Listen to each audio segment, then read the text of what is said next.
দেখেন, এই যে একটা গুরুত্বপূর্ণ আলোচনা শনিবার থেকে শুরু হবে, ইরান এবং যুক্তরাষ্ট্রের মধ্যে সরাসরি আলোচনা। এই আলোচনাটা ভেস্তে দেওয়ার জন্য ব্যাপক হামলা চালাইছে ইসরায়েল লেবানন। অর্থাৎ লেবাননকে তারা আলাদা করতে চায়, অর্থাৎ ইরানের ডালপালা ছিঁড়ে ফেলতে চায়। এদিকে লেবানন ধ্বংস করবে, হিজবুল্লাহকে খতম করবে, তারপর ইয়েমেনে বোমা হামলা চালাবে। অর্থাৎ ইরানকে কাবু করার এটা একটা তাদের কৌশল, যাতে এই আলোচনার মধ্যে যুদ্ধবিরতির মধ্যে ঢুকতে না পারে। কিন্তু এটা তো মীমাংসিত ব্যাপার হয়েছে যে মধ্যপ্রাচ্যের কোথাও কোনো যুদ্ধ চালানো যাবে না, কিন্তু এটা নেতানিয়াহু মানছে না। শেষ পর্যন্ত যখন ইরান বলছে তাহলে আলোচনা অকার্যকর হবে, আলোচনা চলবে না, তখন ট্রাম্পের চাপে নেতানিয়াহু লেবাননের সঙ্গে আলোচনার সিদ্ধান্ত নিয়েছে। এবং তারপরও দেখেন, ইসরায়েলের প্রতিরক্ষা মন্ত্রী বলতেছে কি যুদ্ধ বন্ধ হবে না। নেতানিয়াহু লেবাননের সঙ্গে আলোচনার কথা বললেও তার প্রতিরক্ষা মন্ত্রী বলতেছে যে যুদ্ধ বন্ধ হবে না, এবং এই আলোচনা যুক্তরাষ্ট্র হবে ইসরায়েল লেবানন যুদ্ধবিরতির আলোচনা।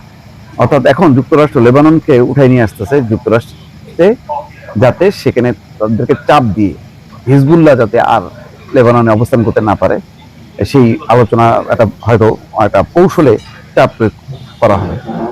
সেই জন্য সেটা শুধু যুক্তরাষ্ট্রের আলোচনা। সাধারণত এই ধরনের আলোচনা কাতারে হয় বা জর্দান, ওমান, এইসব দেশগুলোতে হয়, কিন্তু সেটা নিয়ে যাচ্ছে আবার এটা আবার আলাদা করে ফেলতেছে। ইসরায়েল এবং লেবাননের মধ্যে চলমান যুদ্ধবিরতি আলোচনা নিয়ে আগামী সপ্তাহে একটি বৈঠকের আয়োজন করবে যুক্তরাষ্ট্রের পররাষ্ট্র দপ্তর। একজন কর্মকর্তা এই তথ্য নিশ্চিত করেছেন। যুক্তরাষ্ট্রের স্থানীয় সময় মঙ্গলবার যুক্তরাষ্ট্র এবং ইরান 2 সপ্তাহের এক যুদ্ধবিরতিতে সম্মত হয়েছে। 1 মাসের বেশি সময় ধরে চলা তীব্র সংঘাত থামানো এবং উত্তেজনা বৃদ্ধি রোধই ছিল এই চুক্তির লক্ষ্য। তবে লেবাননে ইসরায়েলের ব্যাপক হামলার পর তেহরান একে চুক্তির লঙ্ঘন বলে অভিহিত করেছে। এর ফলে যুদ্ধবিরতির শর্তগুলো নিয়ে যুক্তরাষ্ট্র, ইসরায়েল এবং ইরান একমত হতে পারেনি। ইরানি কর্মকর্তারা বারবার বলে আসছেন লেবাননও এই যুদ্ধবিরতি চুক্তির আওতাভুক্ত। লেবানন জুড়ে অব্যাহত হামলার মাধ্যমে ইসরায়েল এই চুক্তি নস্যাৎ করার চেষ্টা করছে বলেও তারা অভিযোগ করেন। এখন লেবাননের যে ইসরায়েলের প্রতিরক্ষা মন্ত্রী ইসরায়েল কাজ কি বলছেন যে লেবাননের সঙ্গে যুদ্ধ বন্ধ হবে না। সংবাদ মাধ্যম চ্যানেল 14-কে দেয়া এক সাক্ষাৎকারে তিনি কথা বলছেন।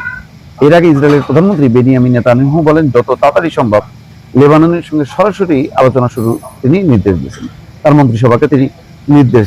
তো আসলে এখন ইসরায়েল যেটা করতেছে সেটা হলো যুক্তরাষ্ট্রের চাপের মুখে। সেটা কি যে নেতানিয়াহুর লেবাননের সঙ্গে সরাসরি আলোচনার সিদ্ধান্ত মার্কিন প্রেসিডেন্ট ডোনাল্ড ট্রাম্পের চাপের মাধ্যমে এসছে।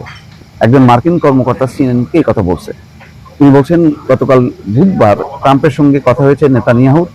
এই সময় ট্রাম্প লেবাননে হামলা কমিয়ে আনা এবং হিজবুল্লাহকে নিরস্ত্র করার বিষয়ে লেবাননের সঙ্গে আলোচনা শুরু করতে নেতানিয়াহুকে নির্দেশ দেন। নেতানিয়াহু লেবাননে হামলা কমিয়ে আনার বিষয়ে একমত হয়েছেন কিনা তা স্পষ্ট নয়। একজন ইসরায়েলি কর্মকর্তা বলছেন বর্তমানে কোনো যুদ্ধবিরতি নেই, লেবাননের সঙ্গে আলোচনা চলমান হামলার মধ্যেই হবে। এবং জিডি ভান্স বলছেন ইসরায়েল আসলে লেবাননে নিজেদের কিছুটা সংযত করার কথা বলেছে।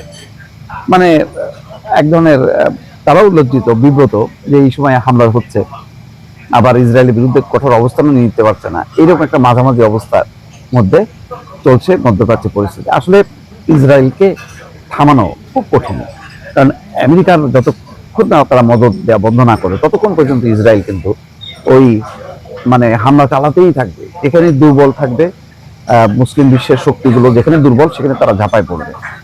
এই ব্যাপারে ওই বারবার ঘুরে ফিরে ওই একটা কথা যে আরব দেশগুলো যদি ঐক্যবদ্ধ না হয়, তারা ন্যাটোর মতন যদি সামরিক জোট করে ইসরায়েলে যদি পাল্টা হামলা না চালায়, তাহলে ওদেরকে ঠান্ডা করা যাবে না। এটা হলো সোজা কথা।